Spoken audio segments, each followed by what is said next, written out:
Les mathématiques sont une des plus fines expressions de l'esprit humain. Elles ont été développées dans beaucoup de cultures différentes, par des personnes observant le monde où elles vivaient, tentant d'y identifier ordre et cohérence, dans l'espoir de pouvoir prédire, peut-être de contrôler des événements futurs. Les mathématiques sont nées quand l'homme primitif ressentit le besoin de compter, et elles ont évolué telle une langue écrite il y a 5000 ans, quand les concepteurs des premiers calendriers calculèrent le rythme des saisons.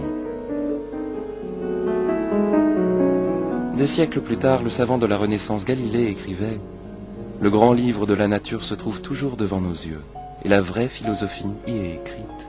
Mais nous ne pourrons pas la lire sans avoir d'abord appris la langue et les caractères dans laquelle elle est écrite. Elle est écrite en langue mathématique, et ces caractères en sont les triangles, les cercles et les autres figures géométriques. » Plus prosaïquement, les plus anciens symboles mathématiques n'étaient pas des triangles et des cercles, c'étaient des entailles trouvées sur les tablettes d'argile babyloniennes utilisées comme des calendriers, ou des pictogrammes ciselés dans la pierre sur les temples mayas. Avec le développement du commerce, le besoin de mesure et de comptage a suivi les caravanes et les bateaux sur les grandes routes commerciales. La mesure des terres, la géométrie en tire son nom, permettait d'ajuster les besoins en irrigation et de calculer les taxes en Égypte antique et en Mésopotamie. Tout en construisant des monuments comme les grandes pyramides, dont ils orientèrent les faces précisément vers le nord, le sud, l'est et l'ouest, les architectes égyptiens découvrirent des relations entre les carrés, les rectangles et les cercles. Dans l'Alexandrie antique, la géométrie et la trigonométrie servirent à mesurer la taille de la Terre et sa distance au Soleil et à la Lune. Une avancée importante eut lieu quand les intellectuels grecs, tels Pythagore et ses disciples, ont traité des nombres et des figures géométriques comme de pures abstractions.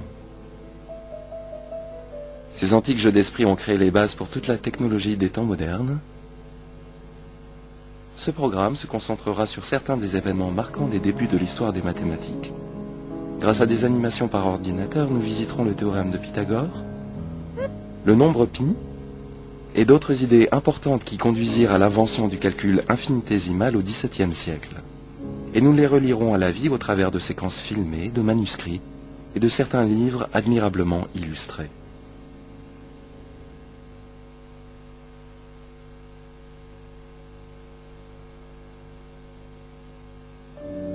La parution des éléments d'Euclide autour de 300 avant notre ère fut un tournant dans l'histoire de l'humanité. Cette remarquable collection de 13 livres regroupait une grande partie des mathématiques connues alors. Bien présentée, suivant un enchaînement habile et logique, elle représenta un accomplissement magistral qui influença la pensée scientifique pendant près de 2000 ans. Elle posa les bases de la méthode déductive, prouvant que l'homme pouvait découvrir des vérités mathématiques par pure déduction logique. À l'origine écrits en grec sur des rouleaux de papyrus, les éléments d'Euclide furent traduits dans beaucoup de langues et parurent dans d'innombrables éditions.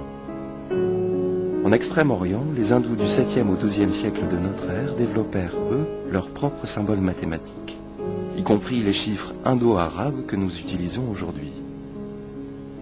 Dans les mains de mathématiciens comme Omar Khayyam, un nouveau langage de calcul prit forme, appelé maintenant algèbre, une version latinisée de son nom arabe.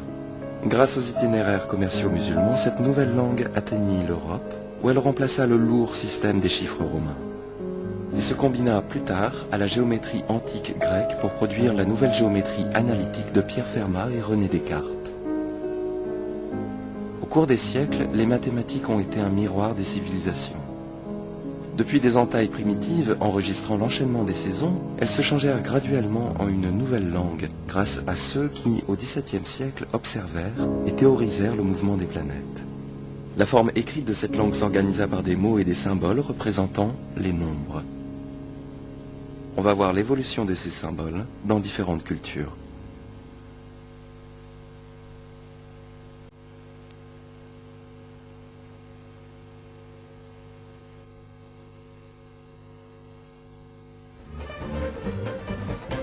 Aujourd'hui, les nombres sont utilisés pour identifier toutes sortes d'activités humaines.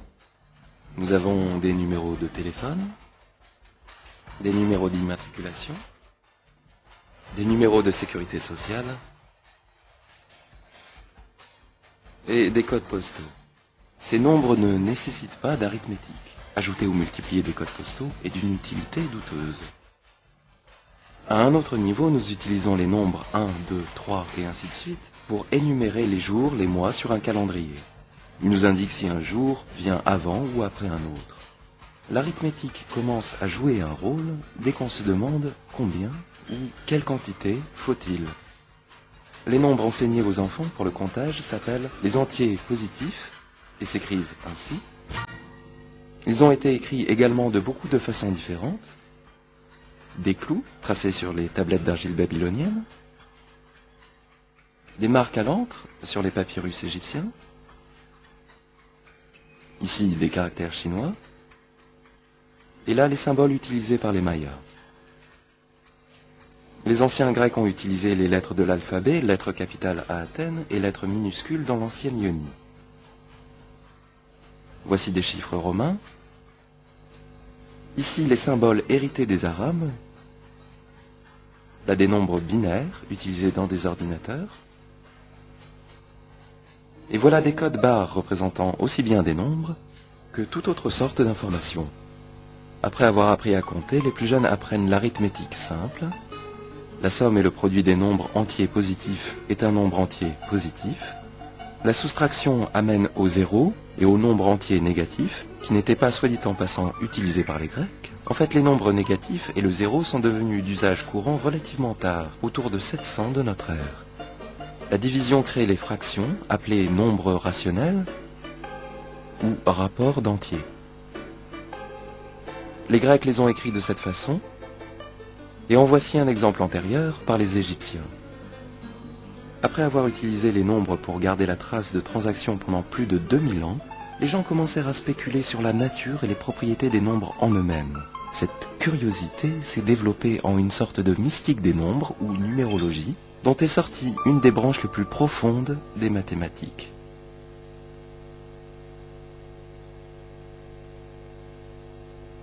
La théorie des nombres apparut autour de 600 avant notre ère, quand Pythagore et ses disciples étudièrent les propriétés des nombres entiers. Ils savaient que des tonalités musicales pouvaient être reliées à des rapports de nombres entiers. Par exemple, cette tonalité à 440 vibrations par seconde est 1 octave inférieure à celle-ci, à 880 vibrations par seconde. Ils ont cru que tout dans l'univers entretenait un lien secret avec des rapports de nombres entiers. En découvrant ces secrets, toutes les choses s'accorderaient alors en une grande harmonie, la musique des sphères. Pour rechercher ces secrets, les pythagoriciens ont classé les nombres entiers de diverses manières. Les nombres pairs, ceux divisibles par 2, les nombres impairs, ceux qui ne sont pas pairs, les nombres premiers, plus grands que 1 et qui ne peuvent être factorisés excepté par eux-mêmes une fois. Euclide a montré qu'il y en a une infinité. Les nombres composés, plus grands que 1 et qui ne sont pas premiers. Les Grecs ont su que chaque nombre composé est un produit de nombres premiers. Les nombres premiers sont les premières pierres de l'édifice mathématique. Les Grecs auraient été stupéfaits d'apprendre que les nombres premiers un jour seraient utilisés en cryptographie et dans le codage et le décodage de messages envoyés vers d'autres planètes. Les Grecs ont aussi introduit les nombres parfaits, qui sont égaux à la somme de leurs diviseurs plus petits. Les deux premiers nombres parfaits sont 6 et 28. Les deux suivants sont 496 et 8128. Bien qu'Euclide ait su produire des nombres parfaits pairs, seuls quelques-uns d'entre eux sont connus explicitement, et en ce début de XXIe siècle, on ne sait pas s'il y a un nombre parfait impair. Par arrangement d'objets comme des tuiles de mosaïque dans des modèles polygonaux, les Grecs ont lié nombre et géométrie. Ce diagramme illustre des nombres triangulaires, obtenus en arrangeant des objets pour former des motifs triangulaires. Les nombres carrés forment des motifs carrés.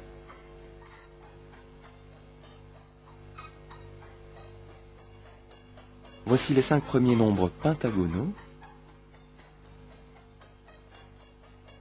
et les 5 premiers nombres hexagonaux. Des siècles plus tard, Pierre Fermat a découvert un des mystères de la théorie des nombres.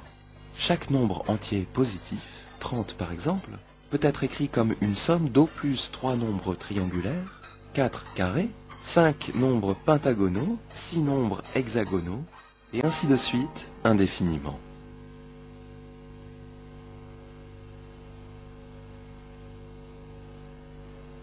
Un lien plus profond avec la géométrie provient du théorème de Pythagore.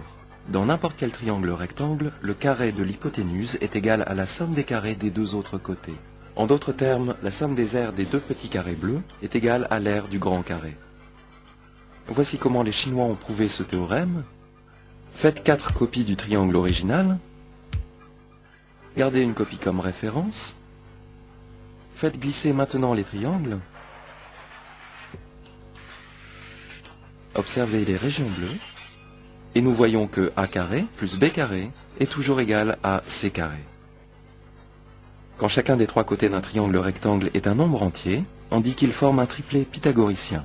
En voici un avec 3, 4 et 5. Un autre 5, 12 et 13. Un autre encore 8, 15 et 17. Et il y en a infiniment plus. Les triplets pythagoriciens étaient connus longtemps avant l'époque de Pythagore. Cette tablette d'argile babylonienne écrite autour de 1700 avant notre ère contient 15 exemples de triplets pythagoriciens, certains des nombres étant très grands. Personne ne sait pourquoi les Babyloniens se sont intéressés à ces triplets, et autant qu'on puisse le dire, ils ne connaissaient pas la forme générale du théorème de Pythagore. Le théorème de Pythagore apparaît dans les éléments d'Euclide, à la proposition 47 du livre 1. Cette figure arabe montre la preuve d'Euclide.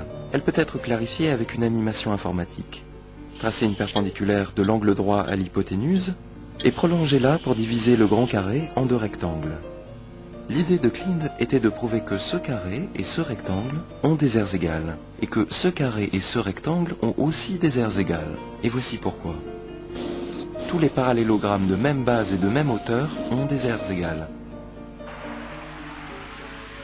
Donc tous ces parallélogrammes ont des aires égales. Ainsi que ceci. Et c'est tout ce qu'il nous faut. Ainsi nous voyons que le carré de l'hypoténuse est égal à la somme des carrés des côtés. Toujours pas convaincu? Faites une copie du petit carré au milieu du grand. Coupez le long des côtés jusqu'au bord du grand. Et réarrangez les morceaux. Toutes les pièces du grand carré s'adaptent exactement à l'intérieur des 2 autres carrés.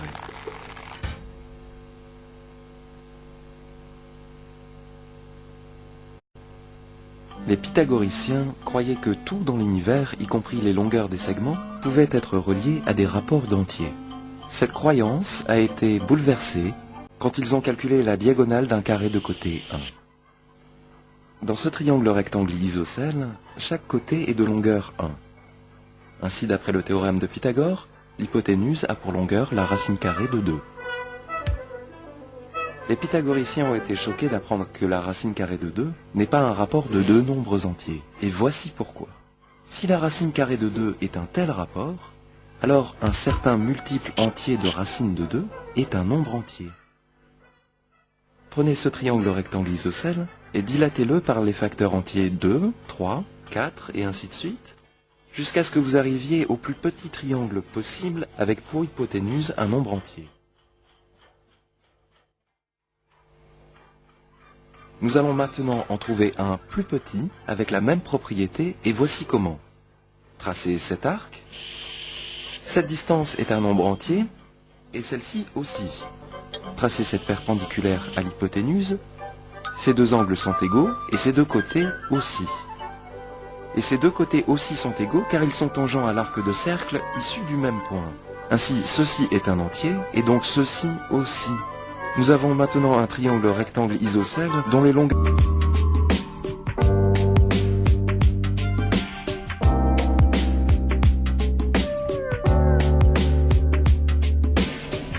de chaque côté sont des nombres entiers plus petits que le plus petit possible, ce qui est absurde. Ainsi, supposer que la racine carrée de 2 est rationnelle nous conduit à une contradiction manifeste. Par conséquent, la racine carrée de 2 est irrationnelle. Les pythagoriciens essayèrent de tenir secrète cette découverte. Selon la légende, le premier membre de leur culte, l'ayant rendu public, fut jeté à la mer. Les pythagoriciens n'arrivaient pas à accepter que la racine carrée de 2 fût un nombre, mais personne ne pouvait nier que c'était la diagonale d'un carré. Certains des problèmes logiques créés par la découverte des nombres irrationnels ont été résolus par une théorie ingénieuse des proportions, décrite dans le livre 5 des éléments d'Euclide. 22 siècles plus tard, ce livre de Hilbert revisite les bases de la géométrie et inaugure une nouvelle ère des mathématiques abstraites. Hilbert a montré que le théorème de Pythagore, qui a précipité le conflit antique entre l'arithmétique et la géométrie, joue également un rôle clé dans sa résolution. Ainsi, le théorème de Pythagore pour les triangles rectangles est un repère important dans l'histoire des mathématiques. Tournons-nous maintenant vers un autre repère clé de celle-ci, qui a à voir avec les cercles. La circonférence de n'importe quel cercle vaut un peu plus de 3 fois son diamètre.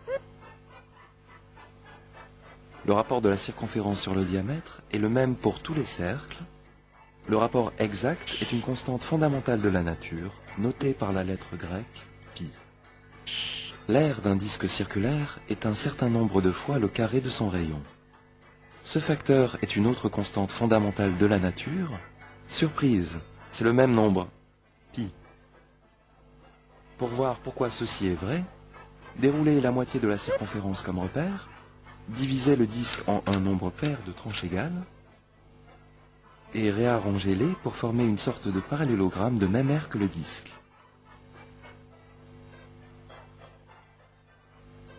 En prenant de plus en plus de tranches, de plus en plus fines, le parallélogramme ressemble de plus en plus à un rectangle, de base pi r et de hauteur r, et dont l'aire est pi r carré. Cette découverte profonde a été faite par Archimède, le plus grand mathématicien de l'Antiquité. Voici une autre méthode. Divisez le disque en anneaux concentriques, déroulez-les et empilez-les ainsi.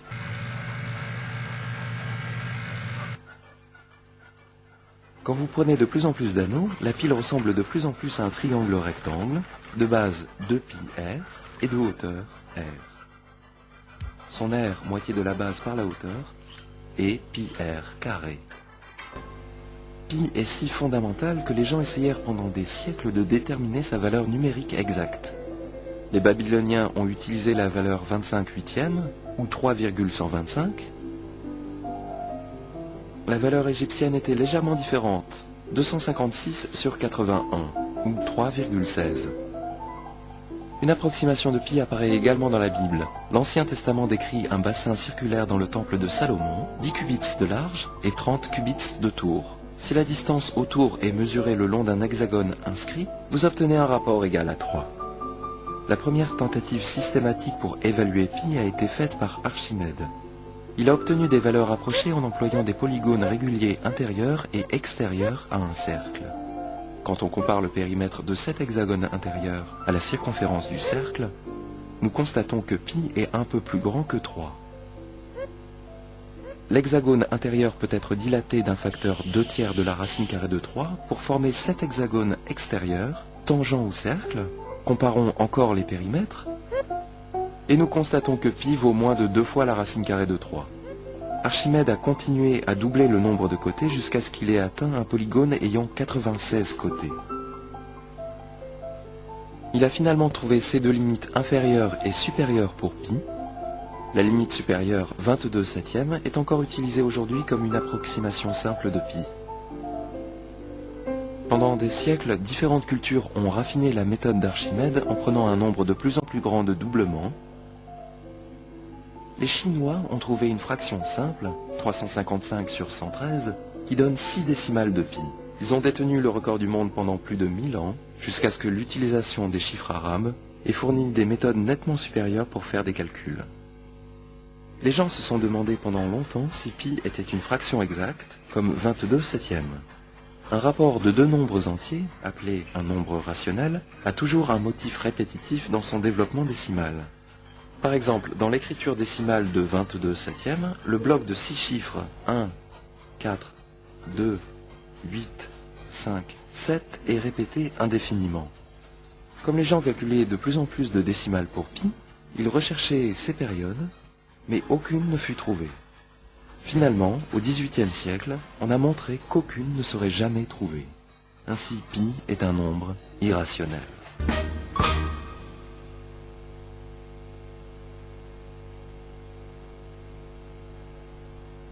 Le mot trigonométrie vient de mesure des triangles en grec. Il apparut pour la première fois dans ce livre, écrit en 1590, mais l'histoire de la trigonométrie peut être retracée depuis l'astronomie antique. Comme on pensait que les planètes se déplaçaient sur des orbites circulaires, les premiers astronomes se sont intéressés aux cordes de cercle. Le mathématicien grec Hipparque, le père de la trigonométrie, a écrit 12 livres sur les cordes de cercle, autour de -150 de notre ère. Cet ouvrage est maintenant perdu, mais plusieurs de ses idées ont survécu dans l'Almageste, écrit par Claude Ptolémée environ 300 ans après. L'Almageste, avec les éléments d'Euclide, est un des grands chefs-d'œuvre produits dans l'antique Alexandrie, un magnifique centre de culture hellénistique, une ville fondée par Alexandre le Grand, après sa conquête de l'Égypte, en 331 avant notre ère. Un chapitre de l'Almageste est un tableau de cordes de cercle. Ceci, aujourd'hui, s'appellerait un tableau des sinus. En trigonométrie moderne, les sinus apparaissent comme rapport de côté de triangles rectangles. Le sinus de l'angle T est le rapport du côté opposé à l'hypoténuse, et le cosinus de T est le rapport du côté adjacent à l'hypoténuse. La trigonométrie emploie ces rapports pour étudier les triangles rectangles. Après que le calcul infinitésimal soit devenu une branche des mathématiques, on a constaté que les sinus et les cosinus jouaient aussi un rôle fondamental pour analyser les mouvements vibratoires, le roulement d'une bille au fond d'une cuvette, l'oscillation d'une masse au bout d'un ressort, des vagues sur l'eau, des ondes sonores, des ondes radio, et la théorie ondulatoire de la lumière. Tout ce que nous voyons ou entendons nous atteint par des ondes qui peuvent être analysées avec des sinus et des cosinus. Les mathématiques des sinus et des cosinus nous aident à mieux comprendre le monde où nous vivons.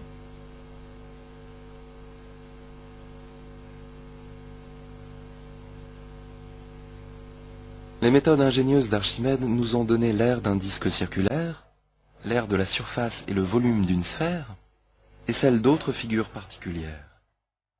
Le développement ultérieur de ces méthodes a dû attendre 18 siècles, jusqu'à ce que la langue algébrique devienne une partie des mathématiques. Stimulé par l'invention de l'imprimerie autour de 1438, un changement lent mais révolutionnaire du développement des mathématiques a commencé au XVe siècle. Les lourds chiffres romains ont été graduellement remplacés par les chiffres indo-arabes, un symbole pour zéro a été créé, et la notation décimale est devenue commune. Pendant cette même période, de brillants mathématiciens italiens ont trouvé les solutions des équations algébriques de degrés 3 et 4. Cela provoqua une grande activité et encouragea l'adoption de ce nouveau langage. Deux savants français, Pierre Fermat et René Descartes, firent une contribution essentielle aux mathématiques du XVIIe siècle en introduisant les systèmes de coordonnées et en décrivant les figures géométriques avec des nombres et des équations. Par exemple, l'équation algébrique pour un cercle provient directement du théorème de Pythagore pour les triangles rectangles. Beaucoup plus tôt, autour de 200 avant notre ère, Apollonius écrivit un traité en 8 volumes sur les sections coniques, des courbes obtenues en coupant un cône avec un plan. Deux de ces courbes sont l'ellipse et la parabole. Quand ces courbes sont décrites par des équations algébriques, celles-ci contiennent les carrés des coordonnées, mais aucune puissance d'ordre plus élevée. Si vous négligez la résistance de l'air, n'importe quel projectile se déplace le long d'une parabole, s'il est lancé en avant, vers le haut, et tombe sous l'influence de la pesanteur. Quand Johann Kepler analysa l'orbite de la planète Mars et développa ses lois du mouvement planétaire, il trouva que toutes les planètes se meuvent le long de trajectoires elliptiques. La géométrie analytique fournit un outil puissant pour décrire le mouvement des planètes et pour d'autres problèmes physiques.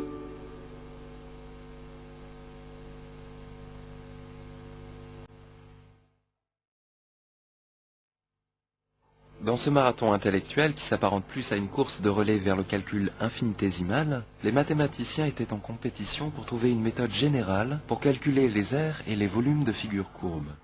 L'idée grecque était d'approcher une figure courbe par des polygones inscrits. En essayant d'améliorer peu à peu l'approche, ils employaient un nombre croissant de côtés. Cette méthode grecque antique s'appelle la méthode d'exhaustion.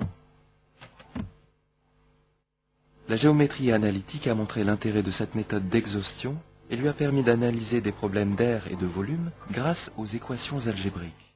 Ceci a conduit au développement graduel d'une nouvelle et puissante discipline, maintenant appelée calcul intégral. En même temps, les questions de vitesse, d'accélération et le comportement des quantités variables a conduit au développement d'une nouvelle branche des mathématiques, appelée calcul différentiel.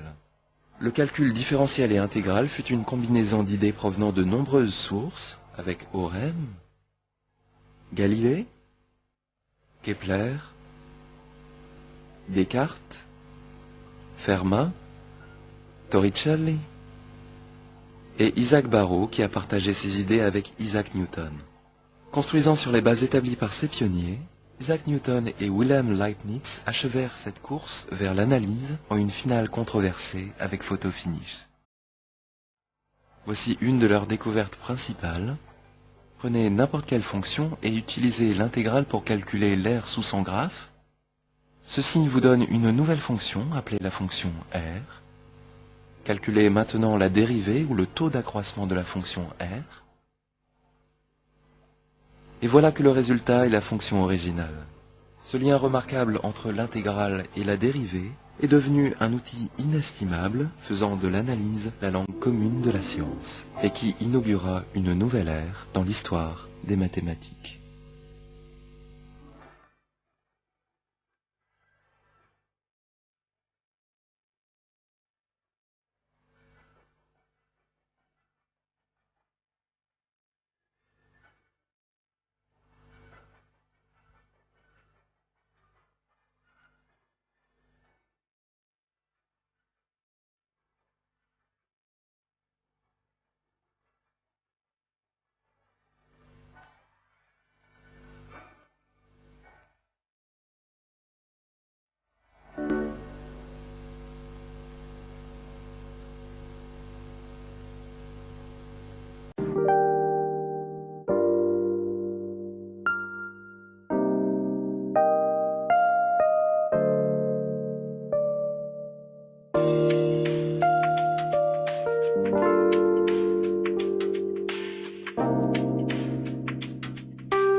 Des mots et des symboles représentant les nombres.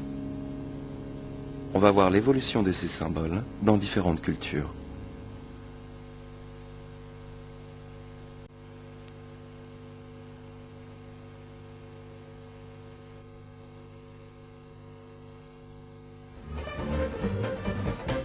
Aujourd'hui, les nombres sont utilisés pour identifier toutes sortes d'activités humaines.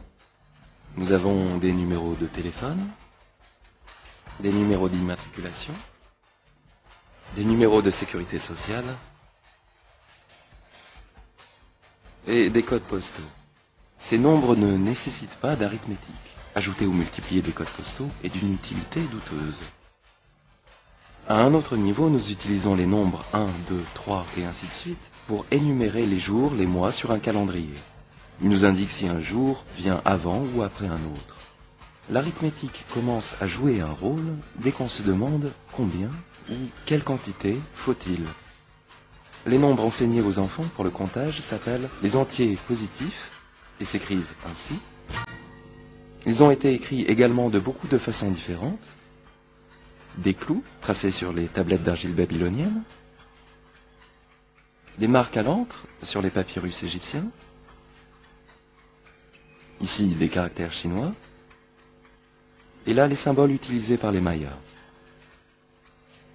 Les anciens Grecs ont utilisé les lettres de l'alphabet, lettres capitales à Athènes et lettres minuscules dans l'ancienne Ionie.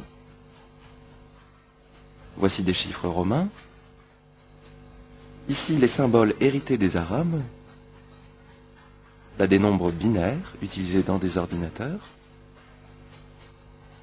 et voilà des codes barres représentant aussi bien des nombres que toute autre sorte d'information. Après avoir appris à compter, les plus jeunes apprennent l'arithmétique simple. La somme et le produit des nombres entiers positifs est un nombre entier positif.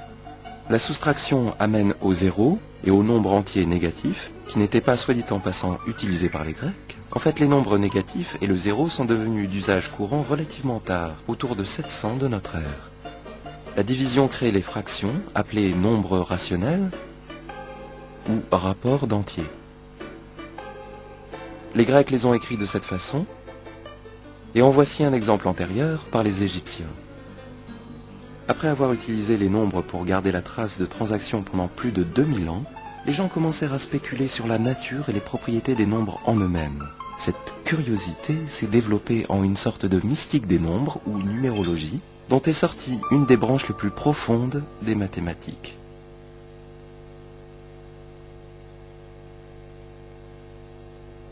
La théorie des nombres apparut autour de 6 d'autres planètes.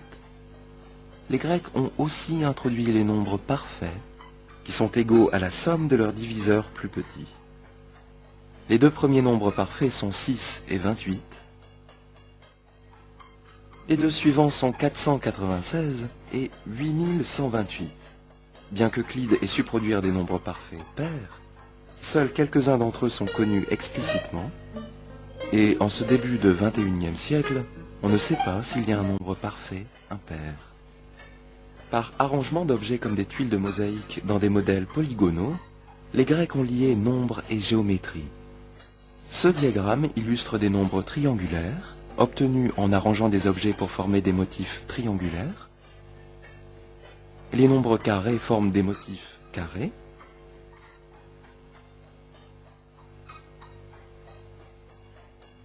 Voici les 5 premiers nombres pentagonaux et les 5 premiers nombres hexagonaux. Des siècles plus tard, Pierre Fermat a découvert un des mystères de la théorie des nombres. Chaque nombre entier positif, 30 par exemple, peut être écrit comme une somme d'au plus 3 nombres triangulaires, 4 carrés, 5 nombres pentagonaux, 6 nombres hexagonaux, et ainsi de suite indéfiniment.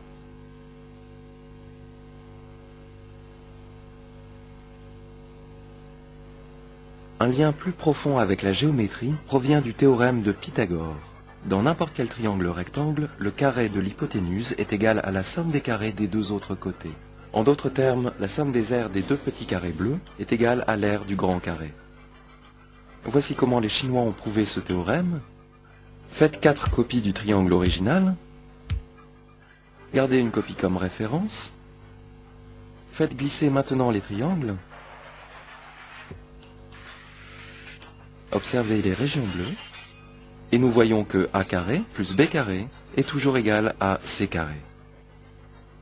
Quand chacun des 3 côtés d'un triangle rectangle est un nombre entier, on dit qu'il forme un triplet pythagoricien. En voici un avec 3, 4 et 5. Un autre 5, 12 et 13. Un autre encore 8, 15 et 17. Et il y en a infiniment plus. Les triplets pythagoriciens étaient connus longtemps avant l'époque de Pythagore. Cette tablette d'argile babylonienne écrite autour de 1700 avant notre ère contient 15 exemples de triplets pythagoriciens, certains des nombres étant très grands. Personne ne sait pourquoi les Babyloniens se sont intéressés à ces triplets, et autant qu'on puisse le dire, ils ne connaissaient pas la forme générale du théorème de Pythagore.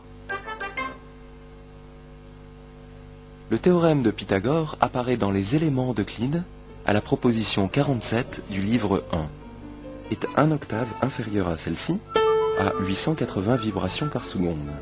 Ils ont cru que tout dans l'univers entretenait un lien secret avec des rapports de nombres entiers. En découvrant ces secrets, toutes les choses s'accorderaient alors en une grande harmonie, la musique des sphères. Pour rechercher ces secrets, les pythagoriciens ont classé les nombres entiers de diverses manières. Les nombres pairs, ceux divisibles par 2, les nombres impairs, ceux qui ne sont pas pairs, les nombres premiers, plus grands que 1, et qui ne peuvent être factorisés excepté par eux-mêmes une fois. Euclide a montré qu'il y en a une infinité. Les nombres composés, plus grands que 1 et qui ne sont pas premiers. Les Grecs ont su que chaque nombre composé est un produit de nombres premiers. Les nombres premiers sont les premières pierres de l'édifice mathématique. Les Grecs auraient été stupéfaits d'apprendre que les nombres premiers un jour seraient utilisés en cryptographie et dans le codage et le décodage de messages envoyés vers d'autres planètes. Les Grecs ont aussi introduit les nombres parfaits, qui sont égaux à la somme de leurs diviseurs plus petits. Les deux premiers nombres parfaits sont 6 et 28. Les deux suivants sont 496 et 8128. Bien qu'Euclide ait su produire des nombres parfaits pairs, seuls quelques-uns d'entre eux sont connus explicitement, et en ce début de XXIe siècle, on ne sait pas s'il y a un nombre parfait impair. Par arrangement d'objets comme des tuiles de mosaïque dans des modèles polygonaux, les Grecs ont lié nombre et géométrie. Ce diagramme illustre des nombres triangulaires, obtenus en arrangeant des objets pour former des motifs triangulaires. Les nombres carrés forment des motifs carrés.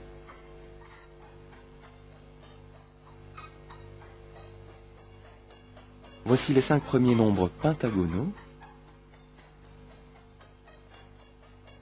et les 5 premiers nombres hexagonaux. Des siècles plus tard, Pierre Fermat a découvert un des mystères de la théorie des nombres. Chaque nombre entier positif, 30 par exemple, peut être écrit comme une somme d'au plus 3 nombres triangulaires, 4 carrés, 5 nombres pentagonaux, 6 nombres hexagonaux, et ainsi de suite indéfiniment.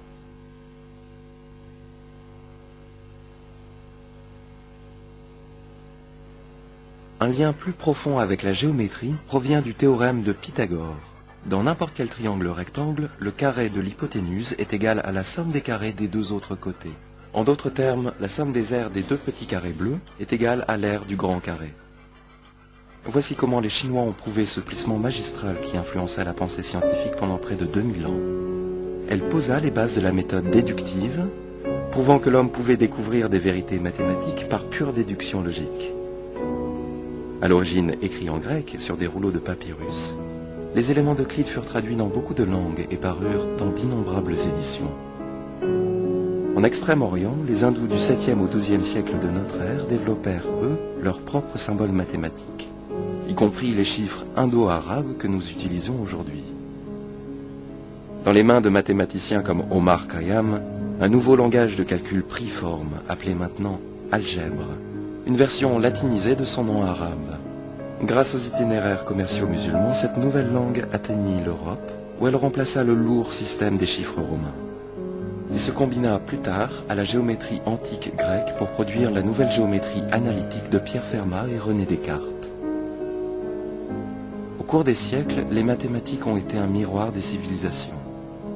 Depuis des entailles primitives enregistrant l'enchaînement des saisons, elles se changèrent graduellement en une nouvelle langue, grâce à ceux qui, au XVIIe siècle, observèrent et théorisèrent le mouvement des planètes.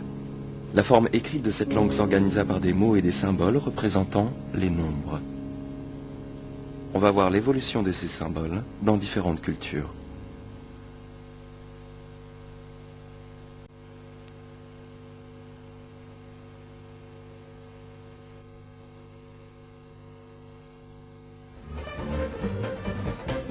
Aujourd'hui, les nombres sont utilisés pour identifier toutes sortes d'activités humaines. Nous avons des numéros de téléphone, des numéros d'immatriculation, des numéros de sécurité sociale et des codes postaux. Ces nombres ne nécessitent pas d'arithmétique. Ajouter ou multiplier des codes postaux est d'une utilité douteuse.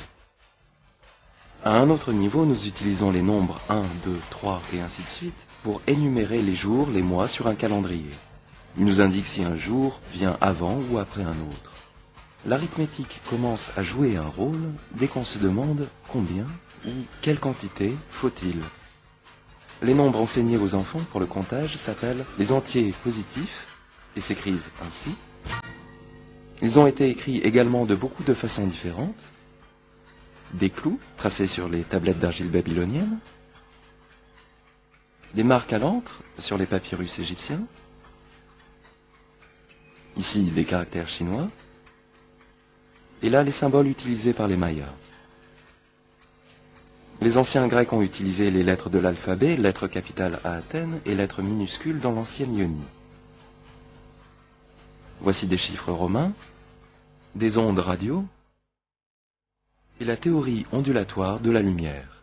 Tout ce que nous voyons ou entendons nous atteint par des ondes qui peuvent être analysées avec des sinus et des cosinus. Les mathématiques des sinus et des cosinus nous aident à mieux comprendre le monde où nous vivons.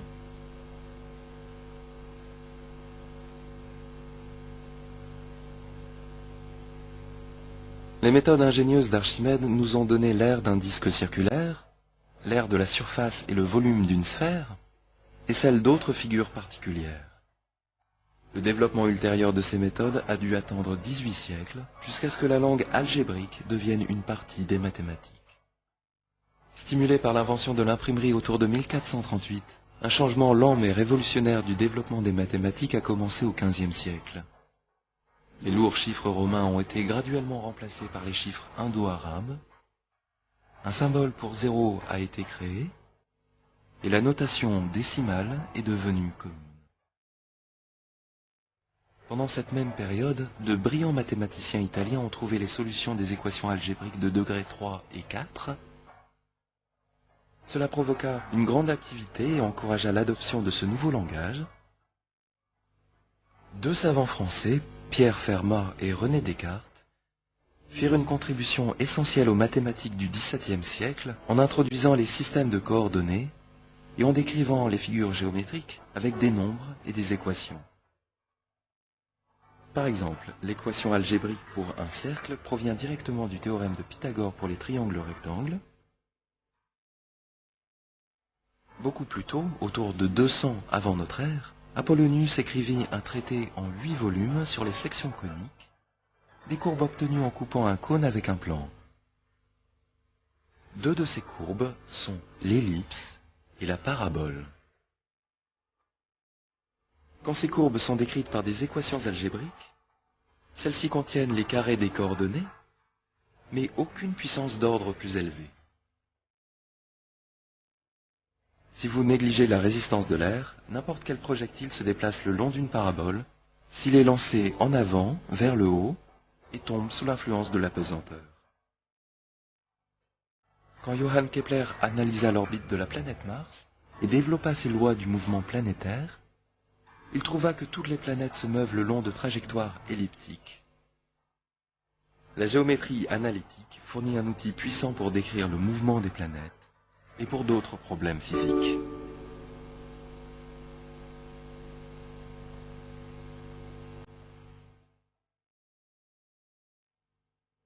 Dans ce marathon intellectuel qui s'apparente plus à une course de relais vers le calcul infinitésimal, les mathématiciens...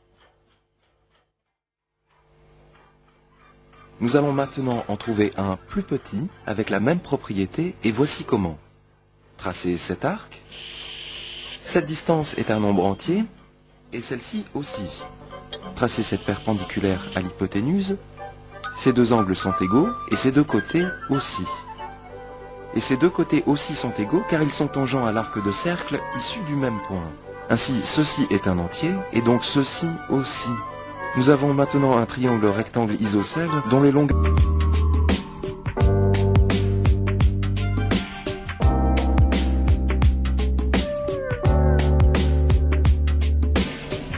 de chaque côté sont des nombres entiers plus petits que le plus petit possible, ce qui est absurde. Ainsi, supposer que la racine carrée de 2 est rationnelle nous conduit à une contradiction manifeste. Par conséquent, la racine carrée de 2 est irrationnelle. Les pythagoriciens essayèrent de tenir secrète cette découverte. Selon la légende, le premier membre de leur culte, l'ayant rendu public, fut jeté à la mer. Les pythagoriciens n'arrivaient pas à accepter que la racine carrée de 2 fût un nombre, mais personne ne pouvait nier que c'était la diagonale d'un carré. Certains des problèmes logiques créés par la découverte des nombres irrationnels ont été résolus par une théorie ingénieuse des proportions, décrite dans le livre 5 des éléments d'Euclide. 22 siècles plus tard, ce livre de Hilbert revisite les bases de la géométrie et inaugure une nouvelle ère des mathématiques abstraites. Hilbert a montré que le théorème de Pythagore, qui a précipité le conflit antique entre l'arithmétique et la géométrie, joue également un rôle clé dans sa résolution. Ainsi, le théorème de Pythagore pour les triangles rectangles est un repère important dans l'histoire des mathématiques. Tournons-nous maintenant vers un autre repère clé de celle-ci, qui a à voir avec les cercles. La circonférence de n'importe quel cercle vaut un peu plus de 3 fois son diamètre. Le rapport de la circonférence sur le diamètre est le même pour tous les cercles. Le rapport exact est une constante fondamentale de la nature, notée par la lettre grecque pi. L'aire d'un disque circulaire est un certain nombre de fois le carré de son rayon. Ce facteur est une autre constante fondamentale de la nature. Surprise, c'est le même nombre, pi. Pour voir pourquoi ceci est vrai, déroulez la moitié de la circonférence comme repère, divisez le disque en un nombre pair de tranches égales, et réarrangez-les pour former une sorte de parallélogramme de même aire que le disque. En prenant de plus en plus de tranches, de plus en plus fines, le parallélogramme ressemble de plus en plus à un rectangle. Divisez le disque en anneaux concentriques, déroulez-les et empilez-les ainsi.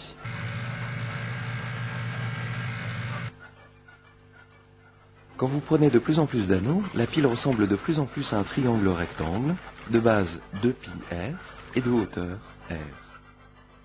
Son r, moitié de la base par la hauteur, est πr carré.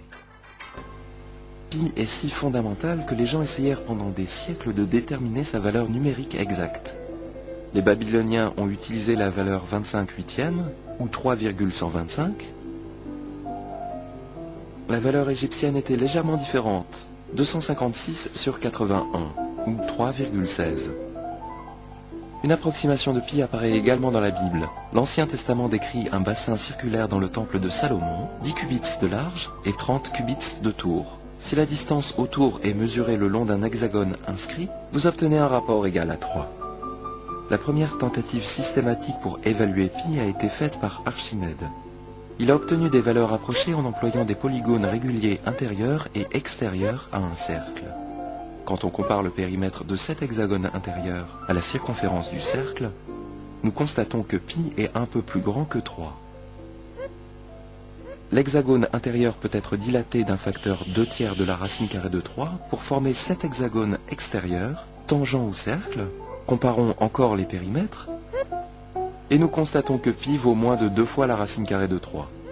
Archimède a continué à doubler le nombre de côtés jusqu'à ce qu'il ait atteint un polygone ayant 96 côtés. Il a finalement trouvé ces deux limites inférieures et supérieures pour pi. La limite supérieure 22/7 est encore utilisée aujourd'hui comme une approximation simple de pi. Pendant des siècles, différentes cultures ont raffiné la méthode d'Archimède en prenant un nombre de plus en plus grand de doublements. Les Chinois ont trouvé une fraction simple, 355/113, qui donne 6 décimales de pi. Ils ont détenu le record du monde pendant plus de 1000 ans, jusqu'à ce que l'utilisation des chiffres arabes ait fourni des méthodes nettement supérieures pour faire des calculs. Les gens se sont demandé pendant longtemps si pi était une fraction exacte, comme 22/7.